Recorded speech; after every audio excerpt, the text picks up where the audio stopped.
What's good, everyone? It's the one and only NY Phenom. If you guys enjoy NFL, NBA content, want to see some gaming content in the near future, give this video a like. And if you're new, go and subscribe to the channel while you have it. Now, let's get into this video. Alright, so we're going to speak about free agency. We're going to speak about day one and day two, just pretty much recapping pretty much everything that's really went on. We're going to speak about the main topics that's happened. Of course, I can't speak about every single team, so if you have a favorite team, and I'll speak about your team. I'm not dissing your team or have any beef with them. I just trying to get to all the topics I can in a certain amount of time because, man, isn't there a lot of topics to speak on? And I will also give a little bit of a Knicks talk at the end of the video. So I'm not gonna talk your heads off because we got a lot to speak on. So let's just go ahead and let's get into it, man. And let's start off with the Jimmy Butler situation. Let's speak on Jimmy Butler signing with the Miami Heat. It was actually a signing trade. I believe it was a 3-team trade. You had the Dallas Mavericks were a part of it. The Dallas Mavericks, they received Kelly Olynyk and Derrick Jones Jr. And they were going to receive Goran Dragic, but I think something didn't fall through and they didn't get Goran Dragic. And I believe I thought it was a 3-team trade. I don't know, the 76ers, they got Josh Richardson. Yeah, 76ers got Josh Richardson. That's how everything worked out. So, Jimmy Butler signing with the Heat. We're going to speak about that. Jimmy Butler, it kind of surprised me, man, because we all know that, the 76ers, they were one shot, one bounce, one heroic shot, one of the craziest shots in NBA history from going to the Eastern Conference Finals. And if you ask me, if the 76ers meet that Bucks team in the Eastern Conference Finals, the 76ers might have made it to the finals, man. And who knows what would happen then. So the 76ers, they were that close into of being champions. And things didn't fall through. My whole entire thing was, I thought Jimmy Butler was just going to resign because everything looked good in there. They had pretty much the team. I knew the cap space. They had 2 slots, of course, with Tobias Harris and Jimmy Butler. Maybe they would have lost JJ Redick though, like they did. But I think the 76ers, I think they would have went in their luxury tax to keep the team that they had last year because, they had pretty much what you needed. You had your playmaker in Ben Simmons, your young playmaker, your shooter in JJ Redick, another all-star in Jimmy Butler, another mini all-star in Tobias Harris, and a superstar in Joel Embiid. It looked like they had their team set. They went out, they made the moves for Jimmy Butler and Tobias Harris, and they lost Jimmy Butler. And that's the risk that you take as a GM, man. That's the risk you take when you make trades like that to get a superstar that's on a 1-year deal. But we live with it. The 76ers, they were able to re-sign Tobias Harris though, so that's good. And just the Jimmy Butler situation, it's gonna be weird. I don't think it's gonna be weird seeing him in Miami because he kind of fits the Miami Heat mentality. We all know about Pat Riley, man. He works their players hard, man. Just seeing some of the Miami Heat players, some of the old Miami Heat players just talk about the practices where, a lot of people say it's horror stories in the practices, man. Like, we all know Pat Riley, he works the Miami Heat players off. The first thing he's going to try to get the body fat off of you, man. And you got to have a hard working mentality, man, to survive in Miami. And we all know that's Jimmy Butler. Jimmy Butler is one of the hardest workers in the NBA. That's why he's so good now. So, I think personally he will fit in Miami. Now, are they going to be contenders like the 76ers were? I doubt it. I doubt it, especially with the Hassan Whiteside trade, which we're going to speak on later on. But, I always had a feeling that Jimmy Butler wanted to be the star of a team and, just be the primary star. Unless, like, the only way I could have, I always had the feeling that he could be a star, But I also kind of have a feeling that he might want to team up with a Kawhi Leonard in LA. But that's not how things turned out, and he's heading to Miami. So pretty much D-Wade, he's passing the torch to Jimmy Butler. It's from Wade County to Butler County. Is that blasphemy? Heat fans, is that blasphemy to the people in Miami? I don't know if I can say that yet, but it's Jimmy Butler's team now. Jimmy Butler and D-Wade, really cool friends. You know how close they are, so I'm pretty sure that played a really big part of Jimmy Butler heading to Miami. So I think it's the perfect match, but I just don't think they're gonna be contenders. And since we're speaking about the Jimmy Butler and 76ers situation, let's go ahead and speak about the Al Horford situation, man. So this is interesting too, man. Al Horford, he is signing with the Philadelphia 76ers, man. Al Horford is signed with the Philadelphia 76ers for a 4-year, $109 million deal. And I believe $90 million of it is guaranteed. So Al Horford is going to get paid bank, man. Al Horford's going to get that bread for real. And he deserves it, man. During all the mess that happened with the Boston Celtics last year, and we all know about all the drama and all everything that's happened, Al Horford was pretty much the most consistent part of everything. Al Horford was still Al Horford, with everything going on with the Kyrie Irving situation, Terry Rozier wanting his money, Gordon Hayward getting more minutes than he should, the young guys and Jaylen Brown, Jason Tatum wanting to be the stars of the team and all. I mean, Al Horford is pretty much one of the most consistent pieces on that team. Pretty much the only consistent piece. I mean, I guess you could say Marcus Smart was pretty consistent because, role players like that who just come in and do their job, they're pretty consistent. And maybe you can even say Marcus Morris. But Al Horford, for that starting lineup, the steady piece, man. This guy, it's going to be interesting seeing him and Joel Embiid teaming up, man. Isn't that wild? Last season, the previous seasons, man, it's always been like Al Horford has always had Joel Embiid's number. It's like that was a guy that always gave Joel Embiid the most problems. Now he's on the Philadelphia 76ers. So the person that Joel Embiid has struggled, in my opinion, the most with, he's now on the Philadelphia 76ers, man. And I actually think it's a great fit. I think it's a really good fit. I know a lot of people nowadays really don't like a 2 big man lineup, but I'm gonna be real, man. This kind of works out great. You got 2 amazing defenders. We all know how Joel Embiid is, a top defender, top big man defender, but people don't give Al Horford's credit, man. Al Horford has been a top 5 big man defender for the past, 5 years. For the past 5 years, man, it's like Al Horford can do everything on the defensive side. He can play the pick and roll. He can play the low post. He can guard on ball on the perimeter. I mean, and he can defend the rim. And one of the weaknesses that Al Horford has had was rebounding, because he's only like 6'9", 6'10". He's not the tallest center. I mean, he won't be playing center anymore in Philadelphia. He'll switch to power forward, which in my opinion has always been his natural position, but he's hasn't really ever played that position. I mean, in Atlanta, he had Paul Millsap, so he couldn't play power forward there. And I mean, there wasn't no center that he could run power forward. I mean, I believe he played some power forward when Aaron Baines was in the starting lineup a few times, but that wasn't that common. So now he's going to be a full-time 4 with Joel Embiid, but that interior defense is going to be crazy, man.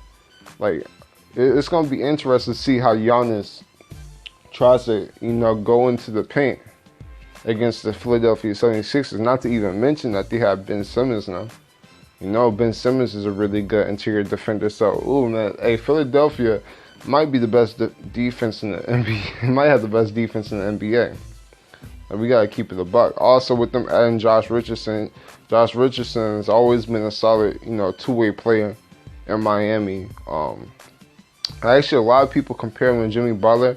I don't know if I can compare him to Jimmy Butler. They're kind of similar how athletic they are and how hard they play on the defensive side, even though Jimmy Butler is like a few levels more than Josh Richardson on the defensive side. But, you know, they both play hard. I think Josh Richardson is more of a natural shooter. But Jimmy Butler, you know, he's just an all-around star, man. It's going to be hard to replace a Jimmy Butler on the offensive side, even on the defensive side in the perimeter. Because, I mean, you could throw Jimmy Butler on the best player. And that was pretty much going to be a hard night for the opposing offensive player. So, I mean, you got Josh Richardson, who can defend. Ben Simmons can still defend. Tobias Harris is at times a decent defender. And you got Al Horford and Joel Embiid, man. So, I mean, this should be one of the best defensive teams in the NBA, man, really. And not to mention, I didn't even mention on the offensive side that this is going to help the 76ers. We all know the talk last year that Joel Embiid did not like taking all the perimeter shots that he had. Now you have another big man who can spread the floor, who can shoot the three-pointer, can shoot the mid-range shot, can get his own bucket in the low post. I mean, this is working perfectly. Not to mention, Al Horford can play make too, man. Of course, it hurts that you guys lost to Jimmy Butler, lost to JJ Redick, but you got Al Horford. I think this probably makes the 76ers the favorite to come out the East.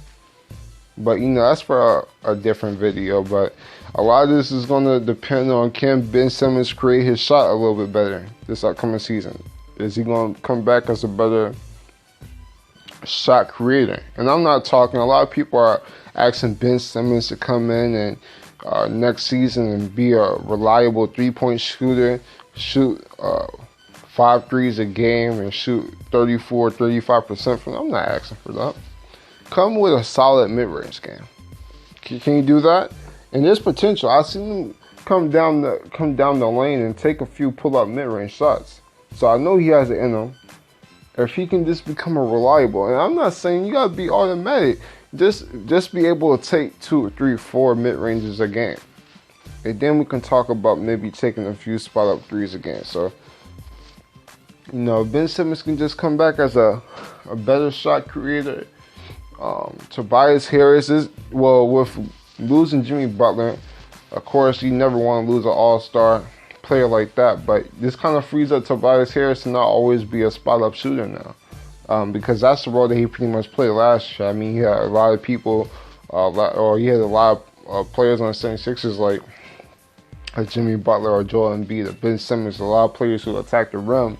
I mean, it pretty much forced Tobias Harris to shoot spot-up threes all game. But if you had watched Tobias Harris' game from the Clippers and the Detroit Pistons, you all know that Tobias Harris, he can get money in all different type of ways. Like I've been known to compare Tobias Harris to Carmelo Anthony. And, I mean, Tobias Harris, he can score in the post. He can score in the mid-post. He can take a pull-out jumper. And he can shoot the three. I mean, he's a really all-around scorer, man. That's what he does. And I think we're going to see more of that this upcoming season with Jimmy Butler not there. But the 76ers are definitely going to be one of the interesting teams. Now it's probably going to be trying to fill out the bench. I know I'm going to speak more about the Warriors situation with Iggy Dollar and all, but we all know Iggy Dollar got traded to the Grizzlies. He's most likely going to get bought out. If you just 76ers, you have to go after somebody like him, just defenders and some players that can come in and score off the bench. So it's going to be interesting what they do with that. But, I mean, that's pretty much all I really got to say on the 76ers situation, man. And since we're speaking about the Warriors, let's go ahead and segue to that, man. What a wild day it was for the Warriors in free agency. We all know about Kevin Durant. He headed to Brooklyn. When you lose a caliber player like that, a top 3, some people thought he was the best player before he got injured. I mean, lose a player like that, I mean, it changes the team, of course. So they went ahead and did a sign and trade for D'Angelo Russell, which threw me off guard. Matter of fact, I was asleep when it happened. I believe it was like late at night. I was like, NBA free agency news is over. I can finally take a nap. Matter of fact, I finished laying my vocals on one of the videos that I made. And you know, I took a nap. Not to know when I woke up, D'Angelo Russell was on the Warriors. Oh, matter of fact, I didn't even wake up. I woke up. I woke up and I saw that Chris Move made a video, and I had a notification saying D'Angelo Russell was traded to the Golden State Warriors. I was like, what?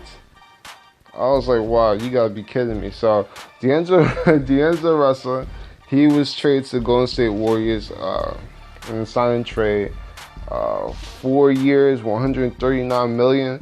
Now all the talk has been that they're not planning to keep D'Angelo Russell long term. It's pretty much gonna be a 1 year deal. Get the most out of D'Angelo Russell, get his trade value up, and then trade him the next season. That's been all the talk, because I mean, the fit of Steph Curry and D'Angelo Russell is just gonna be so odd. I mean, they're two different players in my opinion. Like Steph Curry and Klay Thompson, they pretty much, you know, they work together. Klay Thompson could play off ball. Steph Curry could play off ball. Klay Thompson, you know, run around screens all day, shoot threes, shoot the mid range, play defense. I mean, you're not gonna get any defense out of these two players in Steph Curry and D'Angelo Russell. Steph Curry will try. D'Angelo Russell, I think, is making strides. They're just not good defenders. I mean, you're going from Klay Thompson, the top 10 perimeter defender, to D'Angelo Russell, who's been known to not be the best defender in the, you know, at all. So I mean, it's gonna be interesting how the Warriors play this out. It's gonna be. I want to see how Steve Kerr work this out, man. A lot of people consider Steve Kerr a top coach in this NBA. This is what coaches do, man. You gotta put your players in position to succeed, and it's gonna be interesting what they do. Now the Warriors had two perimeter ball handlers on the team in the starting lineup, and we haven't really seen that. Klay Thompson is now a ball handler, so it's gonna be interesting. Also, the Warriors don't run a lot of pick and roll. And D'Angelo Russell, pretty much the main primary thing that he did was run pick and roll in Brooklyn. It was him and Jared Allen in the pick and roll, and make some magic work after with that. So it's gonna be definitely interesting, man. I want to see how D'Angelo Russell fits in this offense. Are they gonna have him running off of screens? And with Klay Thompson pretty much missing most of the season, like, I know a lot of the talk is he might be back around March. But in my opinion, are the Warriors going to even be good enough to you know, have Klay Thompson come back? Is there going to be a reason for Klay Thompson to be back by March? I don't know. So I will say this though, this kind of helps Steph Curry to not have to take so much of the load, because, you know, the previous Steph Curry video, or when I was talking about the KD situation before KD went to Brooklyn, I was like, you know, what is Steph Curry gonna do? Because it's pretty much gonna be him only, and that's why I thought it made sense to get Carmelo Anthony when I thought KD and Klay Thompson were going to re-sign. But, you know, KD didn't re-sign. You get a max player like D'Angelo Russell, you take a lot of the load off. Maybe this can keep Steph Curry be healthy, so he won't be injured also this upcoming season. So, you know, it might work out. I'm not sure how this is going to lead the Warriors to winning games, but it's going to be interesting, to say the least. So I'll definitely stay in tune with the Warriors. The whole entire dynamic changed.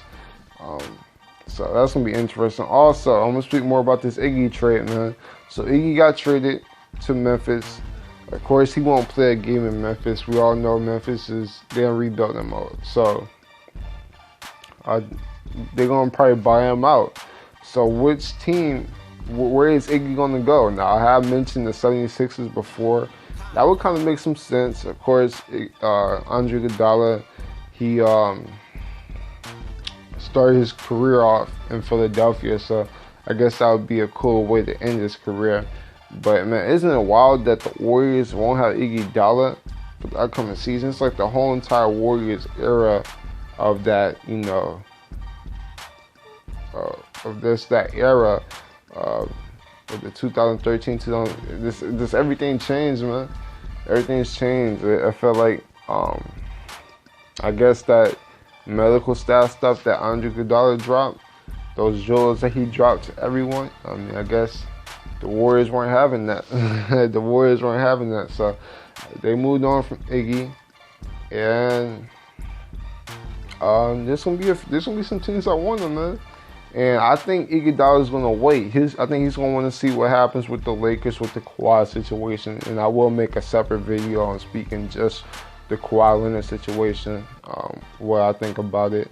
But I'm thinking if Kawhi Leonard does decide to go to the Los Angeles Lakers, I think Iguodala is going to join them because, Kawhi going to Lakers is going to pretty much take up most of the Lakers' cap space. So they're going to have to sign players on the minimum. I think at this point, Iguodala is just going to go in there and try to get another ring. That would pretty much what it means. I mean, personally, just to speak on my situation, because I don't want to get off a tangent, I think Kawhi going to the Lakers would be just terrible for the NBA. Because we just left the Warriors dynasty of just domination. Personally, from just my selfish standpoint, just to see a great NBA, because the NBA is looking great right now. Got so much talent spread around the league. Personally, I hope Kawhi Leonard stays in Toronto. But the more this process keeps on going on, the more I think Kawhi is leaving. So I'm going to say that for another video. So I could see Iggy going to the Lakers. I know a lot of people said the Rockets would be in contention, which is pretty interesting. The Warriors and Rockets, they pretty much had a little rivalry, I guess. So it would be interesting to see him on the Rockets. And I think the 76ers, I think those three teams will be the front runners to land Iggy. So it's going to be interesting how that goes on. So that's pretty much all I really got to speak about this Warrior situation, man. Isn't it odd? It just feels like everything's changed. Not to even speak about the DeMarcus Cousins situation. I think DeMarcus is out now, but if he is out, he's going to sign soon because the money is starting to, it's starting to go, man. A lot of teams are not having as much cap space as they were. Of course, all the free agencies are signing it, and the money is it's not as much as it was in day one. So if he is, DC is leaving, Boogie is leaving, I mean, he's gonna have to sign soon. But yeah, that's pretty much all I really want to speak on this Warrior situation. Let's speak on the Celtics situation with Kemba Walker. Now, I already have made a video on this, so I don't want to speak on it too long. But I just want to talk a little bit more about it. Kemba to the Celtics, like I already said, in my opinion, it makes no sense because you're pretty much going from a tier. You're just pretty much switching the.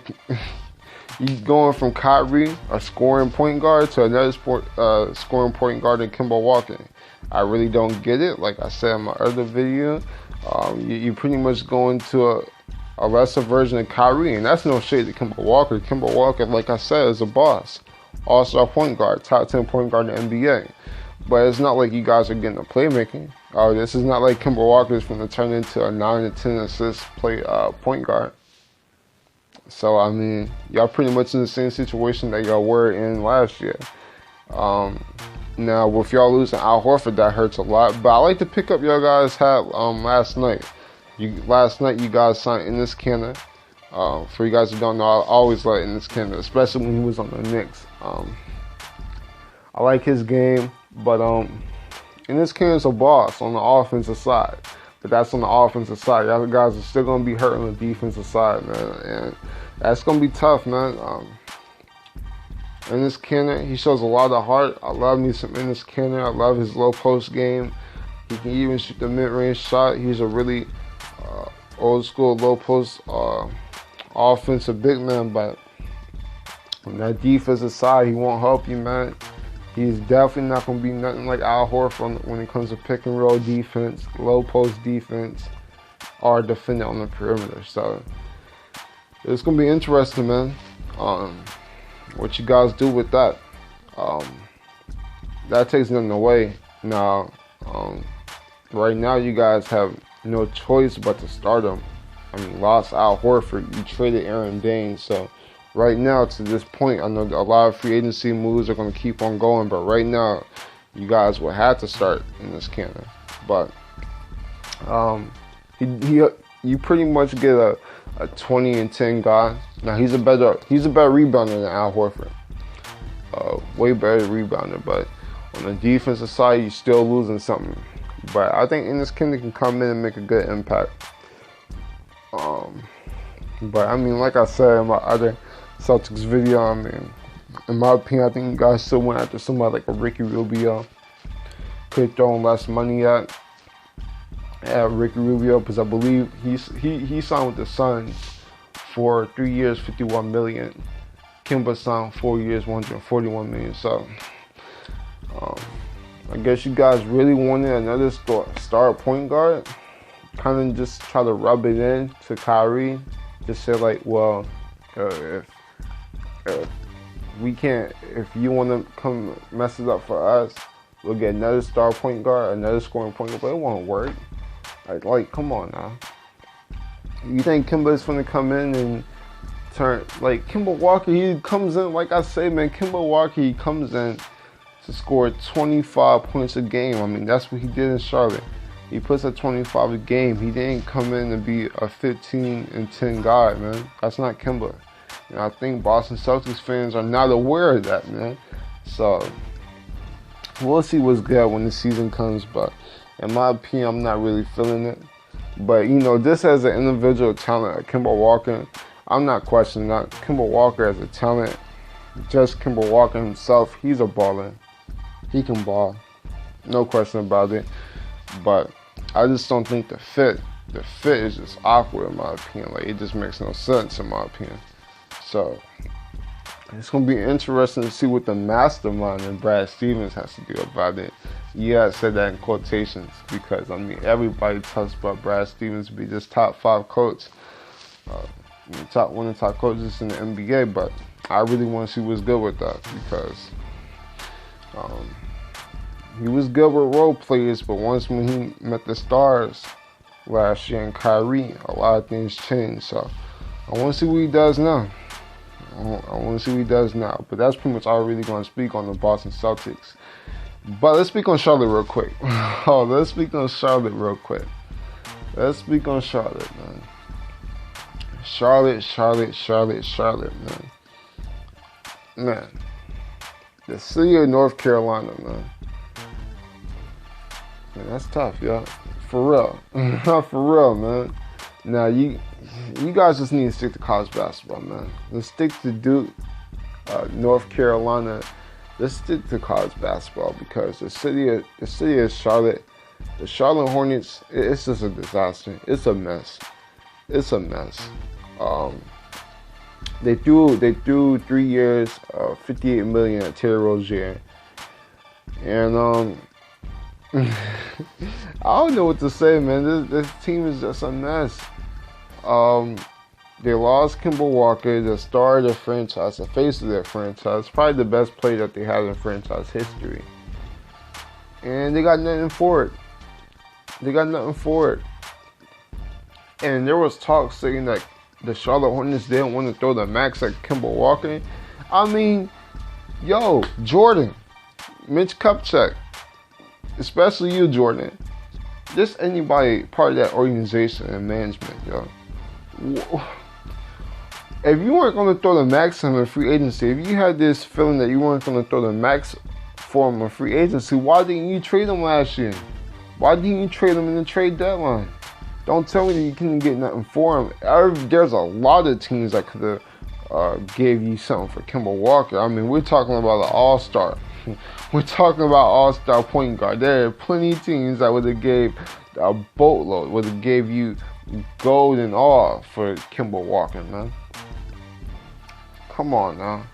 This team, this management, the organization of the Charlotte Hornets, it's just a big mess. Also, they lost Jeremy Lamb. It's just a mess. This team has probably become the worst team in the NBA.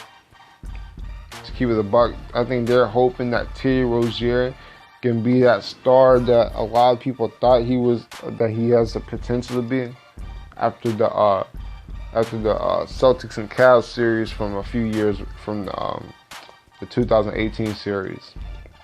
Hoping that they get that Terry Rozier there, but even if you get that, that's Kemba Walker pretty much. And you know where that's putting you? That's putting you guys in the 9th or 10th seed for the past 2 years. So it's just a disaster in Charlotte. Jordan, Mitch Kupchak, you guys, I don't know what to say to y'all, man. You guys, and the thing is, they're under the cap.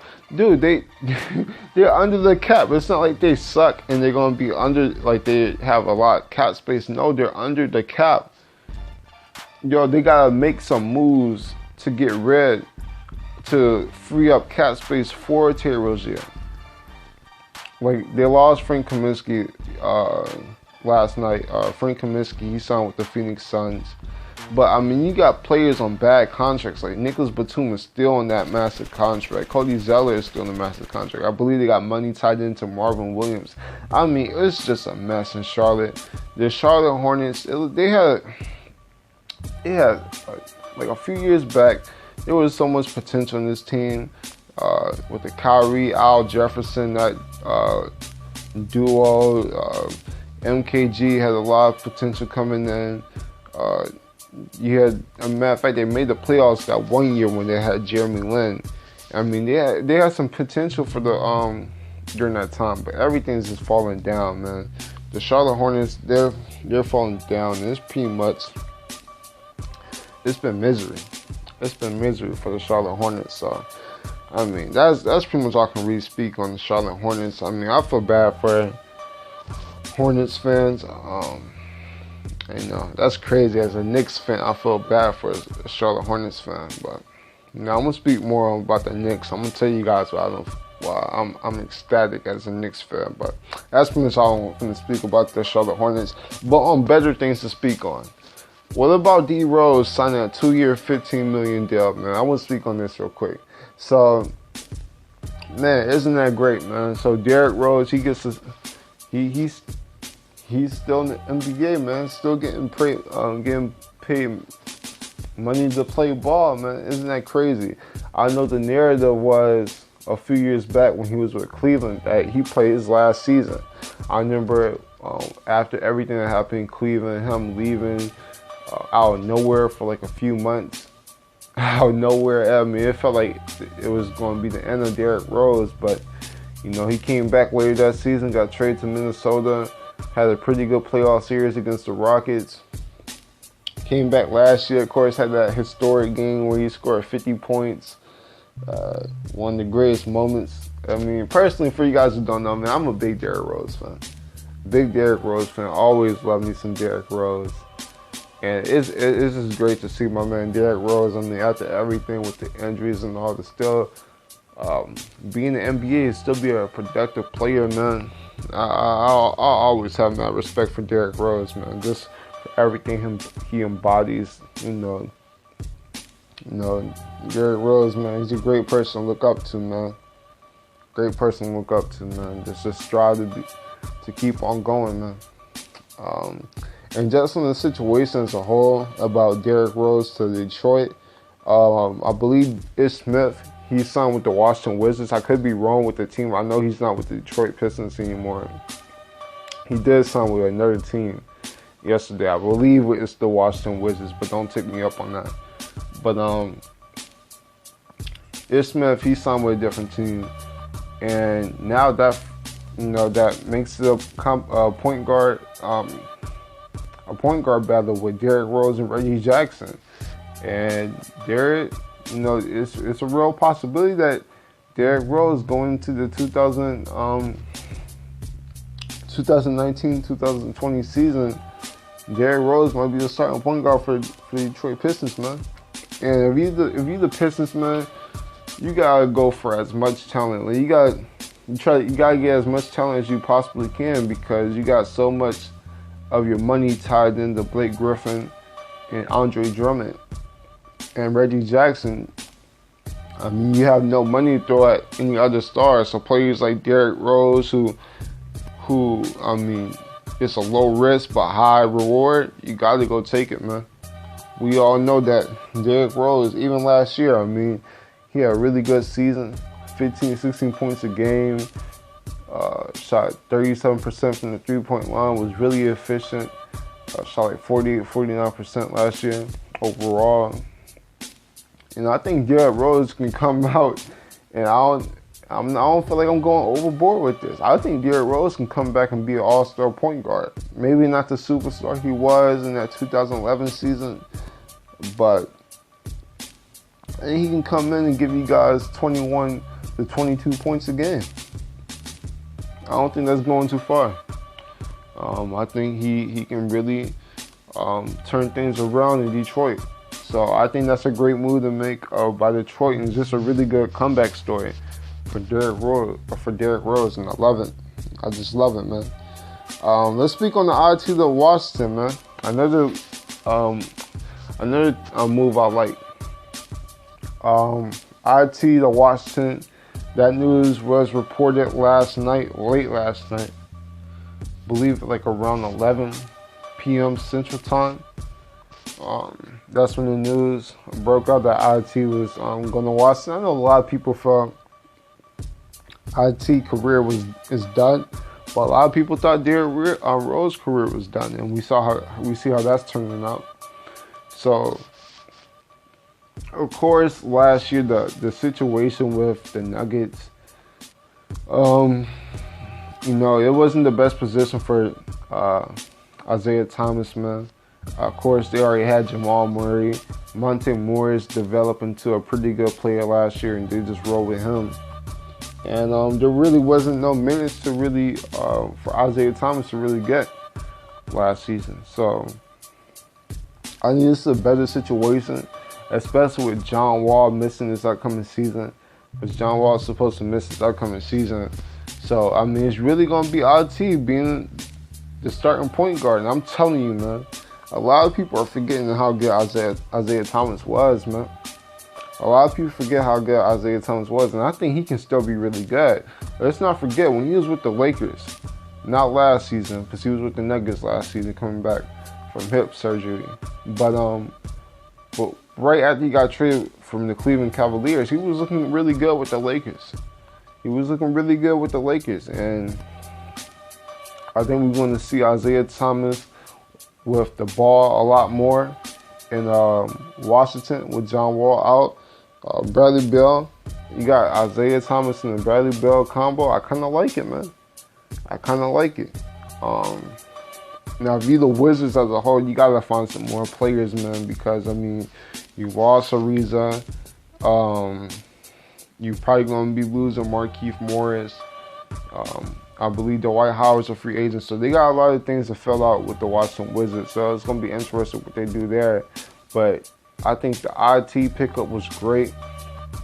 I think IT can still be what he was in Boston, man. It was only 2 years ago that Isaiah Thomas was in the MVP race.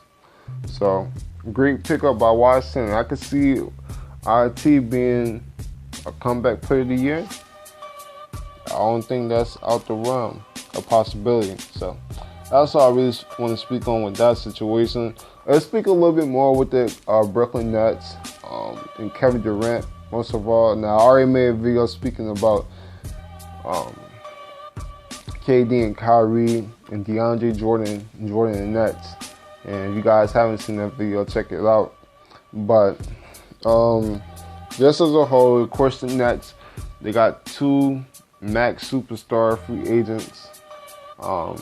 As a Knicks fan, See, the talk has always been that the Kyrie and KD, it was a big possibility that they would come join the Knicks. And as a Knicks fan, naturally, I don't want to give the Nets any credit, but they did their thing, so I have to salute to them. But they got them. We all know KD is gonna be out for the first season, and it's gonna be interesting. But there's also been talk that KD is gonna get his number retired with the Warriors. I thought that was interesting because the GM just announced it, and usually you don't see current NBA players or current GMs tell players that are still playing, especially a player that's still a top caliber player in the NBA like KD, saying that he's gonna get his number retired already. So I thought that was interesting, and it's interesting that there's no talks about Iggy getting his number retired. Iggy's been on the team more. I guess Iggy exposing the management, I guess that really hurt the Warriors. So I just thought that was an interesting point. Just on the Nets stuff, with them getting KD and Kyrie, like I said, KD's going to be out the first season. So it's going to be Kyrie's team for this first season. And I think this team they can be a top 5 seed. I think they could be a 5th seed, maybe a 4th seed, but I really can't see them going any further than that because there's a lot of good talent on this team. Like I say, like a Karis LeVert, a Spencer Dinwiddie, a Joe Harris, a Jared Allen, and DeAndre Jordan, but there's not that other star. Until KD comes back. So this team, we're really going to see this team full peak when KD comes back. So I expect this team to be something similar how they were last year. So it's pretty much you swapping D'Angelo Russell and Kyrie, pretty much. And Kyrie is a tier above D'Angelo Russell. So that's how I feel about it. I'm just not sure how this team chemistry is going to work because we all know that this team chemistry was rocking last year. We all see the dances on the sideline. We all see the Brooklyn Nets dance, how they were dancing or how they were celebrating last year. I think D'Angelo Russell played a pretty good factor in it. D'Angelo Russell, he brought his swagger to the game, and I think the team as a whole fed off of that last year. So we'll be interested to see if Kyrie can pretty much do the same thing for this upcoming season. But that's how I really want to speak on with the Nets. Let's speak on the Pacers real quick. I like some of the things that the Pacers done. Now, before I do speak on the Pacers acquisitions, I need to speak on some of the departures, like a Thad Young, who signed 3 years, $50 million with the Bulls. Bojan Bogdanovic signed with the Utah Jazz long term. And Darren Collison retired. And that Darren Collison news really shocked me, man. Because Darren Collison, only 29, 30 years old. But, he left basketball for faith, so I really can't blame him for that. So, just on the moves that the Pacers made, that Malcolm Brogdon trade, in my opinion, great trade, especially with their, they also lost Corey Joseph. Now, I really didn't like that move, and I'll tell you why. Because with Victor Oladipo injured, he's not supposed to return until December or January.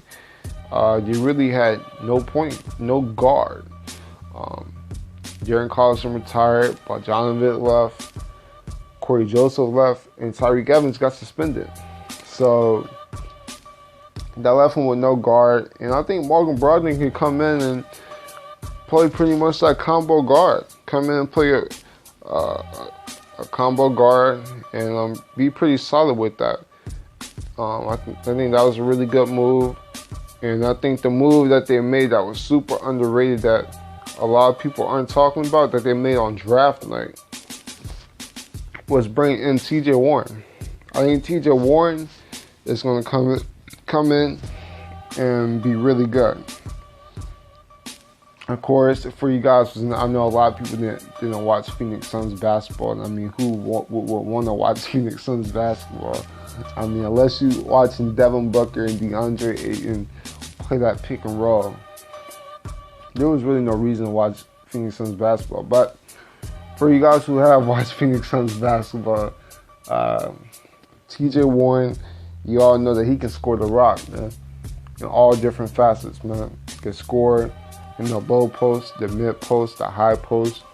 Can take you off the dribble, finish at the rim. Has a great mid-range game. It has developed his three-point. Like his three-point shot was one of the most underrated things last year that he improved on.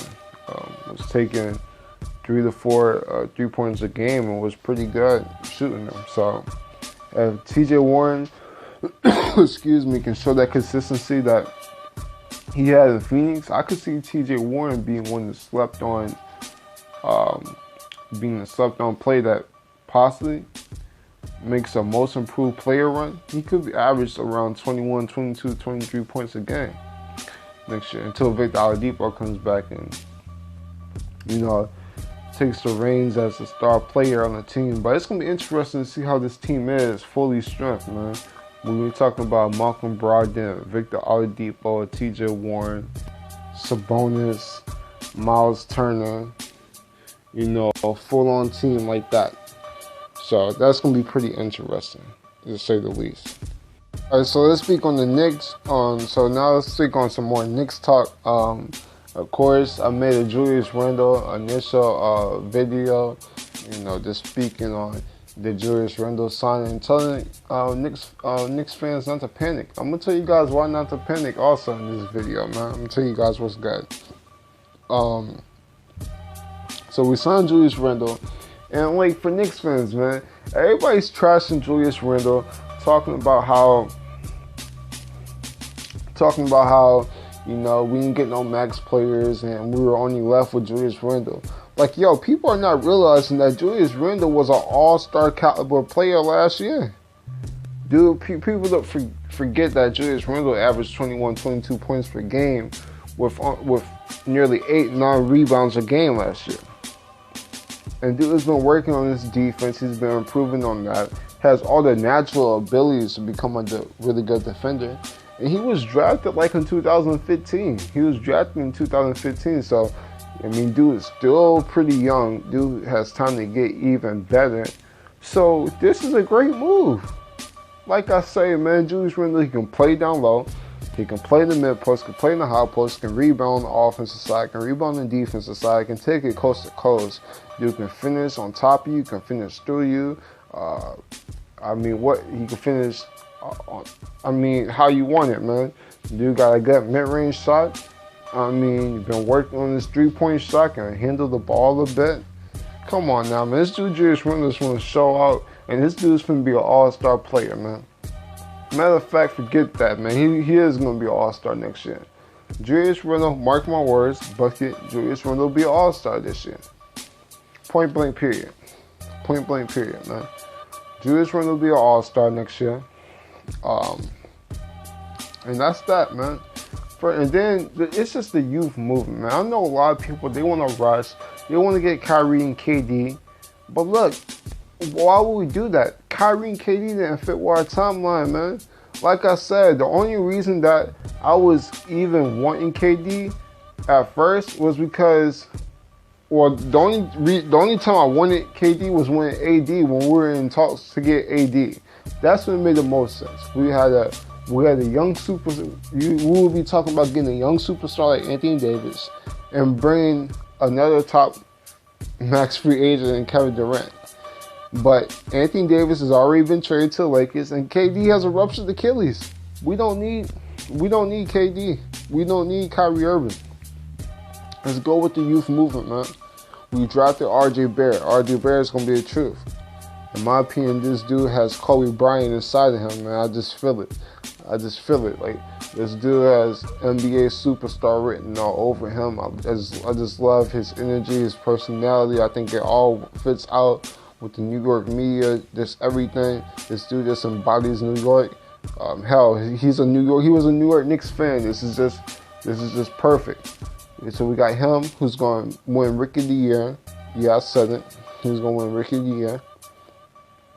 And Dennis Smith Jr., I already told you guys, Dennis Smith Jr. is going to show you guys why I say that he's going to be a youngster. He's going to be a future superstar in this NBA. He's going to come out with Most Improved Player next year. We could see around, 17 to 18, 19, 20 points a game next year on 5 to 6 assists. You're going to be seeing dunks in the garden all day because we know Dennis Smith Jr., he can slam that ball down. And we got Kevin Knox. Kevin Knox is going to get better and better, man. I know last year wasn't the brightest year for Kevin Knox, but he was a rookie. Some rookies don't play well their first year. Kobe Bryant, one of the best players to ever play this game, did not have a really good rookie year. It is what it is. You know what I'm saying? I already told you guys about Julius Randle, and we got Money Mitch. Money Mitch was a rookie last year and was a defensive monster last year. Dude was averaging three and a half blocks last year. 3.5 blocks for a rookie on limited minutes. There was no need. That's why the talk when there was talk about us signing Boogie Cousins, there's no need to sign Boogie Cousins. That's just going to slow down the development of Mr. Robinson. We got to send it for the future. You know what I'm saying?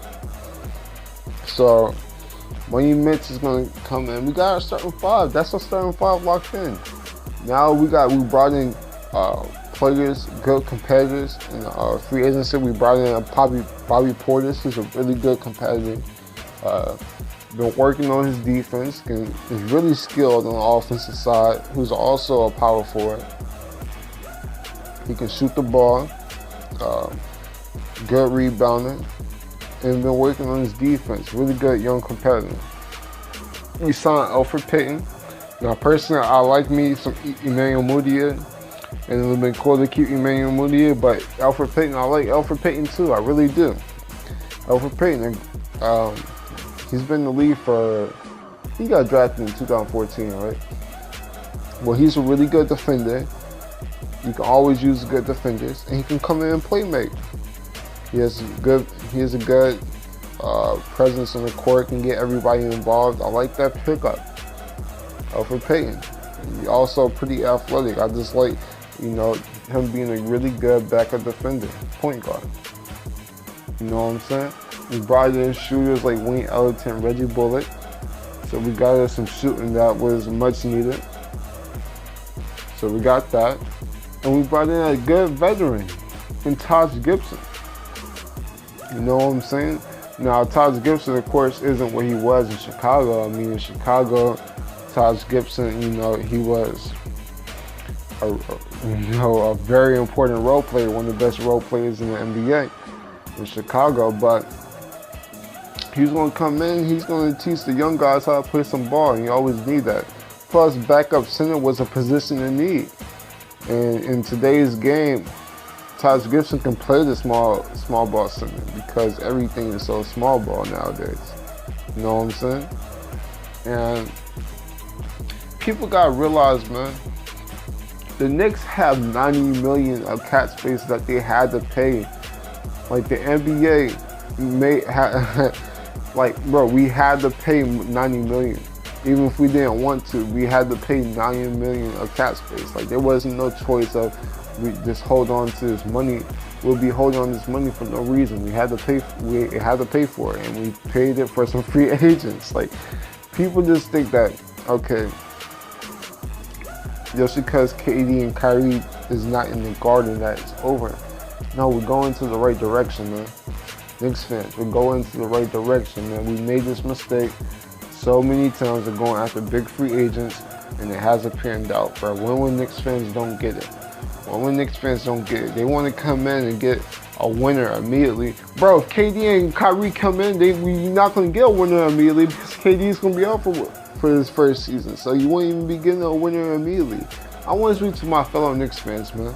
I just want to speak to my fellow Knicks fans, man. If we get KD, are you sure you really wanted KD? Are you sure you wanted KD off the Achilles injury? Are you sure? That's just to my fellow Knicks fans, man. That's all. That's all I really want to say to my fellow Knicks fans. We'll be all right. R.J. Barrett is a future superstar. Dennis Smith Jr. is a future superstar. Mitchell Robinson is a young defensive stud.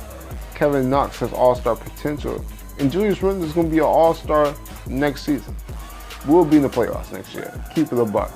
Keep it a buck. We'll be a 7 to 8 seed next season. While the Brooklyn Nets are like the 5th and 6th seed. And they spent their cap space and got their superstars already. So the future is bright in the Garden, man, and I can't wait. I can't wait to see us finally get going in the Garden. And we might still make some moves. I mean, there's really no position to hold.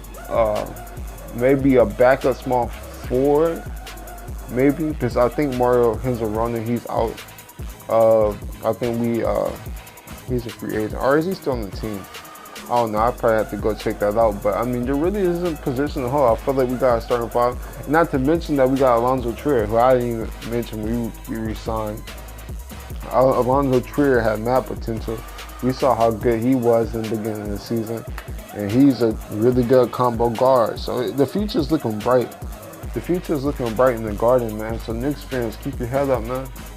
Keep your head up, man. We're going into the right direction, man. Our future is brighter than Brooklyn, man. Our future is brighter than Brooklyn. So shout out to the management, man, for getting shit done for real. Word up, man. But you know, that's pretty much all we gotta say, man. This video been way too long. We like sitting at like an hour right now, but I haven't made a video this long ever, man. That's just crazy. That's crazy. I've never made a video this long, ever. Man, I don't know if I should. This is like a mini podcast. This is like a podcast, pretty much.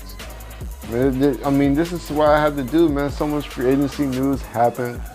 Was out on vacation, so I couldn't report to you everything that was happening right when everything was going on. So, you guys deserve this type of video, and I gave it to y'all. And this is probably gonna be one of the last NBA videos. I mean, once Kawhi Leonard makes a decision on where he plans to sign, that's pretty much gonna be my last NBA video. And from there, it's gonna be NFL for pretty much till the NBA season comes back. I mean, unless it's like Knicks news or anything major. I mean, I'm just gonna be giving you guys NFL content, NFL and Madden content. And matter of fact, I'm gonna drop some Madden news, a Madden news video soon. So go on the lookout for that. But this is pretty much everything that's happening in free agency and day 1 and day 2, man. Still got some moves to be made. The Kawhi Leonard situation, I'm waiting on that, and we'll see what's good. But that's pretty much it, man. Like I say, all my videos though, man, if you guys enjoy NFL, NBA content, want to see some gaming content in the near future, give this video a like, and if you're new, go subscribe to the channel while you're at it. I'm a phenomenal one, and I'm out. Deuces.